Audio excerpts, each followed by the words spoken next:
engaging the enemy. For the Emperor!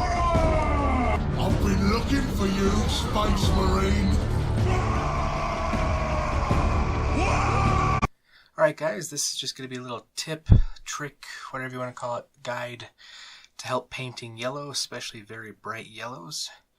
A lot of people ask me how I get my yellows to pop and how to make them look good, because yellow and white are really terrible, and I found some decent ways of making them look pretty good. And I figured this would be a good way just to, well, put some paint to some of my models and have a reason to do so. So anyways, I'm going to start with is the Screaming Skull. You could use a chopped bone. Basically anything that's a layer that's kind of an off-white I've seen works really well. I'm not going to say you have to have one, but you want something an off-white that has a layer or a base. I found the layers work really good if you've already got paint on the model. Base works really good if you're going straight off of primer. So what I like to do first is find a brush, get it a little wet, and how I test my wetness is I paint myself, make sure it's got a good consistency. Anyways, what I'm doing with this is you put a little bit of water in there so you load your brush, so that way when you scrape your paint, when you're pulling it out to the palette, it does not get locked inside those bristles. So a little bit will come out here, and a tip, trick, I don't know, I hate using the same brush that I'm going to paint with. It's just old brush. It's good for taking in paint, but it's not the one I'm going to use for the painting. I'm going to use one pretty similar. Same thing, I'm going to wet it. Find a good consistency. You want it wet, but you don't want it super wet. So that way the paint stays on the bristles and does not get locked inside the bristles. Because if it gets locked in there, then you just have wasted paint. It gets clumpy and it does not do what you want it to do. So, take a little bit up here.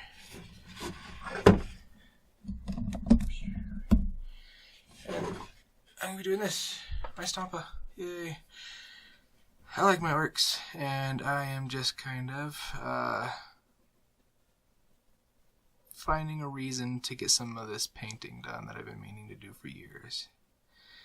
And I figured this would be a good little tutorial. Show everyone how I do. Because I think I actually do pretty decent. I found a lot of these tips and tricks online. And this one I kind of found myself. But it is not a huge secret, but it does help a lot. So you can see this is a layer. It's not going to cover it exactly perfect, but you can see it's not doing a bad job. See, there's a little, there we go. See, there's one or two little spots that didn't get covered all the way, and this paint might not be as light as I'd like it. Do another little panel. Do this one up here. So for my orcs, I've chosen red. It's pretty base. A lot of people like it. But what I like to do is I like to add just a little bit of flavor, a little bit of fluff to my orcs. So it's going to be red with the bright yellow, the Evil Sun's colors on top of, well, Bad Moon's. So it's a little bit of both. And I even have a few orcs that will be red but have blue highlights. And I just like to think, oh, they're all from different clans, and they're coming together for a big wah. So you want to do 2 coats at least. You just want a good cover, so none of that red is poking through. And 2 usually will do it. And if you got it fairly watered down, I say you don't want it like soupy. You want it still good paint consistency. You can see how it's on the bristles, not in the bristles. That's what you're looking for. And these will actually dry fairly quickly if you have them somewhat light. If you're going really goopy, it'll take a little bit longer to dry, which is not a big deal. It's just, well, take a little bit longer. And if it's really goopy, you will get brush lines. So these, you can see the brush lines, but it's not so much the paint as it is the red underneath it. Let's see, as soon as you see it dry, you can zoom in on this one now. And no real brush strokes.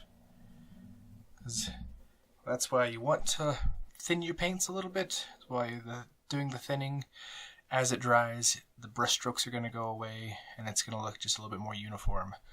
And this Stampa is actually, funny enough, one of my earlier models. So the red and everything is not done correctly. I was just painting straight out of the pot. So there is lots of brush strokes on that. So that's why I figured I would do my little tutorials on this guy. Hopefully make them look pretty good. Alright, so we got those two panels done. Clean out a brush nice and good.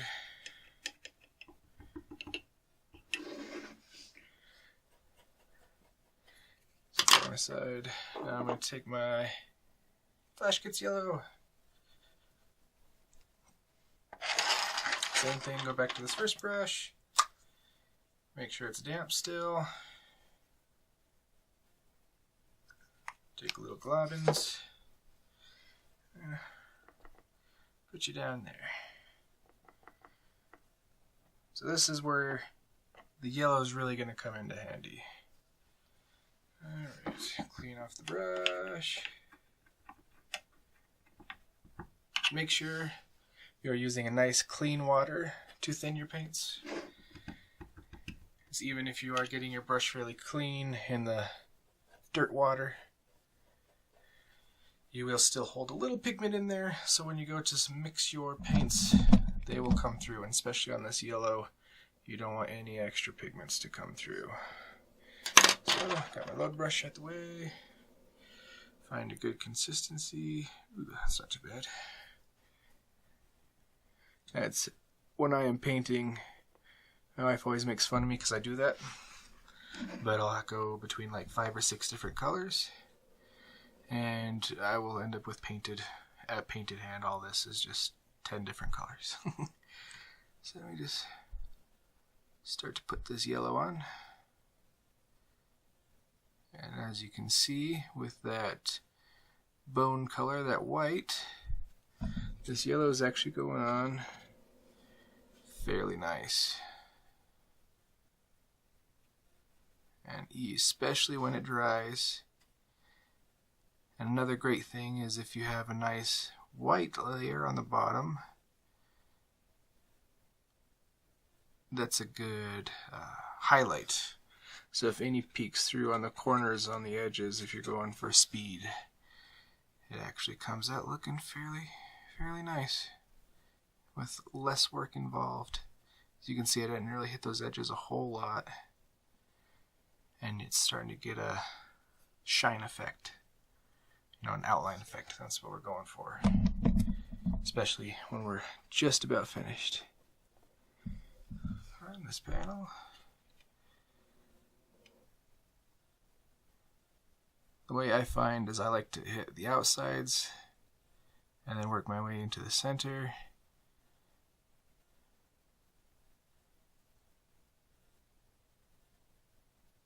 But that's kind of up to you guys on situational painting. A little bit more yellow. This stuff is a little goopier than I had hoped for. There we go. And I don't think I added enough water first. I'm not even sure if I added a lot of water. Yeah, there we go. Now it's pushing around like I like.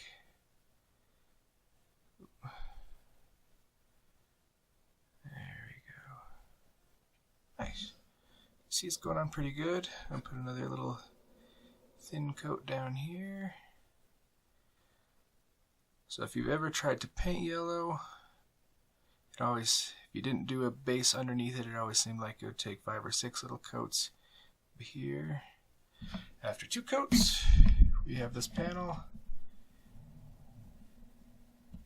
The yellow came out looking pretty decent, if I do say so myself. So that is my little how to paint yellow. And if you want to show you why you want to put down an off-white, if you use a bright white, even a base, you're going to be doing the same thing. You're going to be putting down about 5 or 6 coats, even the thin ones at least, just to get the panel to look white. And then when you put your yellow to it, if there was anything wrong with it, it's really going to stand out. So if you use these off-whites like the Ushabti Bone or the Screaming Skull, it's pretty uniform when it goes down. See, and if you don't put down a base, this is what it's going to look like. Let's find a little piece.